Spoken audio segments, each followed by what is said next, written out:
Use of has, have, had यानी तीनों के बारे में जानेंगे। कहाँ पर हम हैज़ का प्रयोग करेंगे, कहाँ पर हैव का प्रयोग करते हैं, कहाँ पर हैड का प्रयोग करते हैं। ओके, इसमें हम लोग इसमें affirmative sentence, negative sentence, interrogative, तीन प्रकार के सेंटेंस के बारे में जानेंगे, ठीक है ना, और क्वेश्चन वर्ड भी।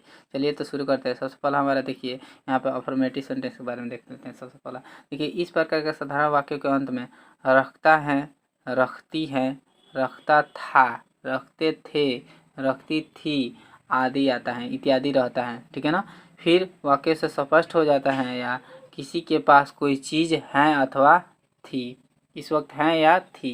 ओके, अंग्रेजी वाक्यों को बनाने के लिए देखिए इस प्रकार के वाक्य का अनुवाद करते समय हम हैव और हैज यानी हैव का और हैज या हैड का प्रयोग करते हैं। कहाँ पर हैव का प्रयोग करेंगे, कहाँ हैज या कहाँ हैड, इसका सुन देख लीजिए। देखिए, जब भी हमारा प्रेजेंट का बात हो यानी है रहता है जिसमें हो, है की मात्रा यानी प्रेजेंट का बात हो, उसमें हैज लगाएंगे या हैव लगाएंगे, ठीक है ना। आज इसमें था की वाली मात्रा आ जाए था, उसमें हैड का प्रयोग करेंगे। ओके, अब इसमें तो हैड में प्लुरल है चाहे सिंगुलर है, उसमें सिर्फ सभी में हैड लगाते हैं, इसमें कोई दिक्कत नहीं। यहाँ पे दिक्कत आता है, देखिए हैज किसके संग लगाते हैं तो सिंगुलर के संग, यानी सिंगुलर के संग हम क्या लगाएंगे, हैज का प्रयोग करेंगे, और प्लुरल के संग हैव का प्रयोग करेंगे। ओके, आई होप आप लोग समझ रहे होगा। चलिए शुरू।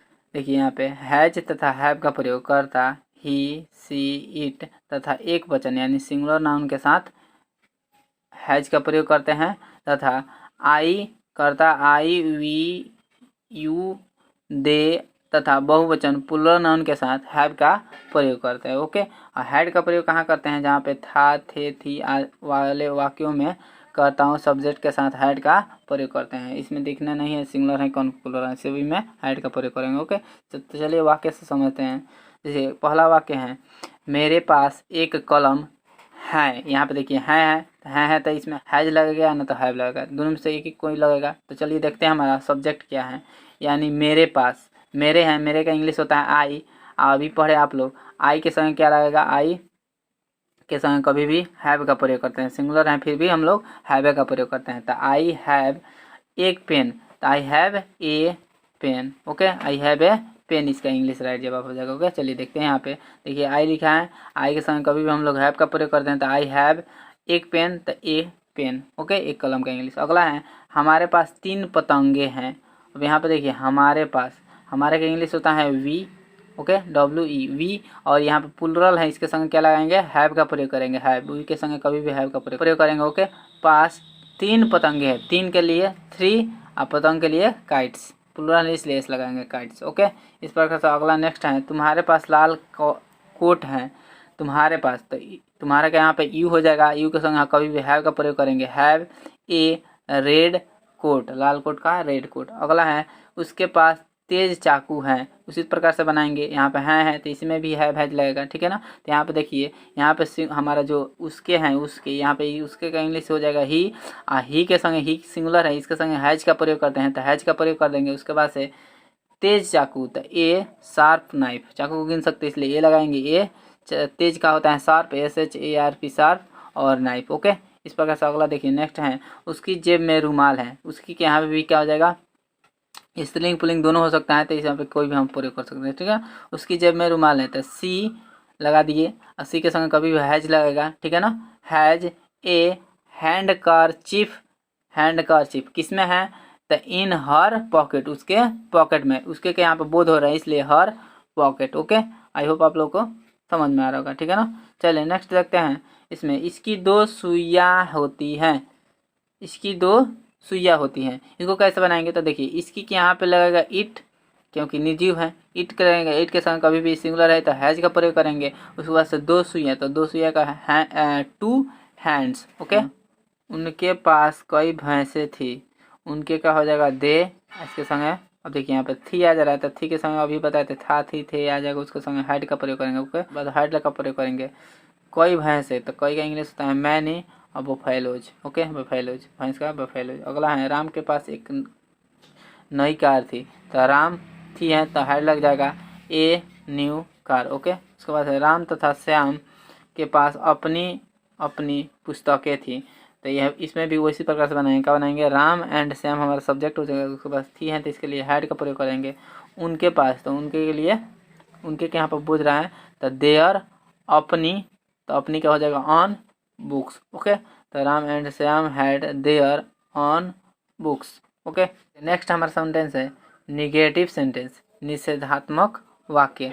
इसको कैसे बनाएंगे, देखिए इस प्रकार से निषेधात्मक वाक्य में नहीं शब्द लगा होता है, सिर्फ नहीं आता है, वो बाकी सब सेम सेम रहता है। ओके, इसमें वाक्य में के नियम इस प्रकार से है कि इसमें डू नॉट हैव का प्रयोग या डज नॉट हैव या डिड नॉट हैव अथवा हैव, हैज या हैड के बाद नो या नॉट लगा दिया जाता है।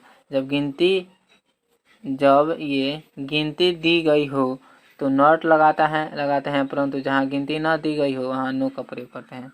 चलिए इस प्रकार से देखते हैं इस उदाहरण में, मेरे पास कलम नहीं है, तो आई हैव नो पेन, ऐसे भी बना सकते हैं, हैव के बाद नो पेन लगा सकते हैं, नहीं तो ऐसे बना सकते हैं I do not have a pen, I do not have pen. इसको दो प्रकार से बना सकते हैं, कैसे, तो सबसे पहले मेरे पास कॉलम नहीं है तो इसको आई लग दिए, आई के संग कभी भी हैव लगता है, उसके बाद नहीं के लिए नो लगा दिए, उसके बाद पेन। और एक और तरीका है इसके, अभी बताया गया था डू नॉट हैव लगाया, अच्छा डू डज नॉट हैव लगाया, तो डू नॉट प्लुरल में और डज नॉट सिंगुलर में। तो इसमें यहाँ पे मेरे के संग कभी भी डुए लगता है, ठीक है ना, तो आई डू नॉट हैव उसके बाद से पेन। ओके, इस प्रकार से अगला है हमारे पास 3 पतंगे नहीं हैं, तो वी हैव नॉट 3 काइट्स। यहाँ पे नॉट का प्रयोग क्योंकि गिनती की संख्या है 3 है, ठीक है ना, इसलिए नॉट का प्रयोग है 3 काइट्स। फिर कह रहा है आई डू नॉट हैव 3 काइट्स, ऐसे भी बना सकते हैं। ओके, चलिए दोनों प्रकार से आगे, तुम्हारे पास लाल कोट नहीं है, you have no red coat, you do not have red coat, इस प्रकार से भी बना सकते हैं। अगला है उसके पास चाकू नहीं है, तो he has not a sharp knife, नहीं तो ऐसे भी बना सकते हैं। देखिए हैज़ या हैव के बाद नॉट का प्रयोग कर देंगे, नहीं तो ऐसे बना सकते हैं। जब भी ऐसे बनाना होगा तो ऐसे लगे बनाएंगे, ही डज के बाद नॉट लगाएंगे, उसके बाद से हैव लगाएंगे और शार्प नाइफ। ओके, बस अगला है उसकी जेब में रुमाल नहीं है, तो she has no handkerchief in her pocket, या सी डज नॉट, यहाँ पर सिंगुलर है इसलिए डज का प्रयोग करेंगे, does not have handkerchief in her pocket. Okay, अगला है नेक्स्ट हमारा है उसके पास भैंसे नहीं थी, तो they had no buffaloes, they did not have buffaloes. Okay, Ram के पास नई कार नहीं थी, तो Ram had no new car, Ram had did not have new car, ये भी हो सकता है। राम तथा श्याम के पास अपनी पुस्तकें नहीं थी, तो Ram and Shyam had no books of their own, या ऐसे बना सकते हैं Ram and Shyam did not have books of their own. Okay, है इंट्रोगेटिव सेंटेंस, प्रश्नवाचक चिन्ह, ठीक है ना, इसमें हम वाक्य में क्या या कौन कब आदि लगे होते हैं। वाक्य अंग्रेजी बनने के लिए हैज हैव हैड अथवा डू डज या डिड को सब्जेक्ट के पहले लगाया जाता है, वाक्य कौन प्रश्नवाचक चिन्ह से खत्म होता है। जैसे में यहाँ पे देखिए, क्या मेरे पास एक कलम है, तो इसमें सबसे पहले हम लोग इसमें हैव का प्रयोग करेंगे, तो हैव को बाहर निकाल लेंगे, उसके बाद सब्जेक्ट लिख देंगे आई, उसके बाद से एक पेन, तो ए पेन। कुल मिला जुला कहने का मतलब सबसे पहले क्वेश्चन मार्क में हैज आ जाएगा, नहीं तो हैव रहेगा तो हैव आ जाएगा, नहीं तो हैड रहेगा तो हैड आ जाएगा।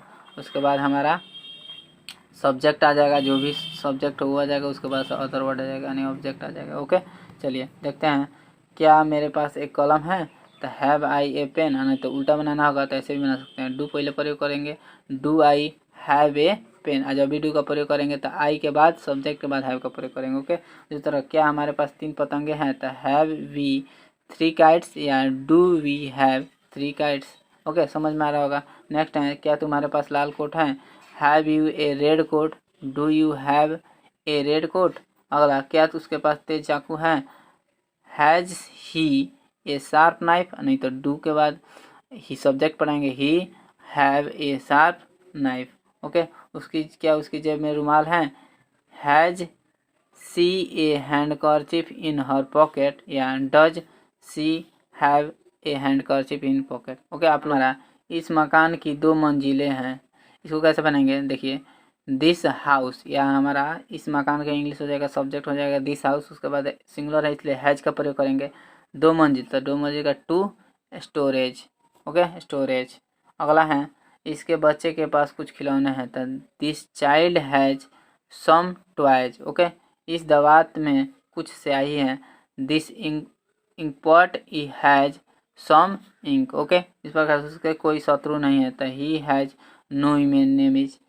ओके, इस प्रकार से अगला है, नरपति के पास बहुत से नौकर थे। नरपति हैड मैनी सर्वेंट्स, क्योंकि थे हैं इसलिए हैड लगा। अगला है, मेरे सिर में दर्द है। आई have A head deck. Okay, उसके पास 10 रुपये का नोट है। तो ही लगेगा, उसके बाद हैज लगेगा। ए 10 रुपीज नोट। ओके, है इसलिए हैज लग रहा है। उसके बाद पुरुषों के लंबे बाल थे।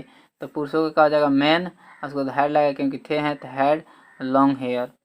उसके बाद है, क्या मोहन के पास घड़ी नहीं थी। तो did Mohan have no watch. अगला है, अगला सेंटेंस है, इस पुस्तक में कई सुंदर तस्वीरें हैं।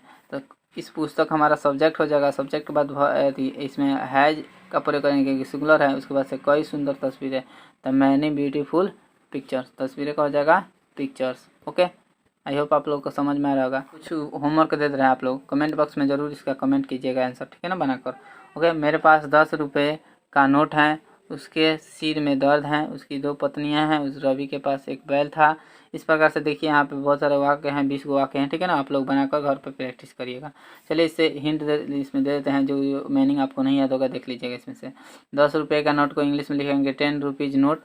ओके, सिर दर्द का हेडेक होता है। ओके, पत्नियां का हो जाता है वाइफ्स। ओके, बहुवचन। छुट्टियां का होता है हॉलीडे। सेब का हो जाएगा एप्पल। ओके, आप लोग जानते हो। शत्रु का इनेमीज हो जाएगा। बहन का सिस्टर हो जाएगा। भेड़ का सिप हो जाएगा। रोशनदान का हो जाएगा वेंटिलेटर। ओके, वेंटिलेटर हो जाएगा। अगला है अंगूठी। अंगूठी का हो जाएगा रिंग। बेत का हो जाएगा कैन, CAN कैन। कमीज का हो जाएगा शर्ट। तस्वीरें का हो जाएगा पिक्चर, PICTURES पिक्चर्स। ओके, पालतू कुत्ता का हो जाएगा पेट डॉग्स, PET पेट डॉग्स। अगला है जेब। जेब का हो जाएगा पॉकेट। सुई का हो जाएगा हैंड, SAND हैंड। कितने का हो जाएगा हाउ मैनी। ओके, देखिए नेक्स्ट हम लेसन में बात करने वाले हैं सिंपल प्रेजेंट टेंस, यानी अफर्मेटिव सेंटेंस, साधारण वाक्य। सिंपल प्रेजेंट टेंस में रहते हैं तो उसको कैसे हम बात करते हैं। ओके, मिलते हैं नेक्स्ट वीडियो, तब तक ले जय हिंद।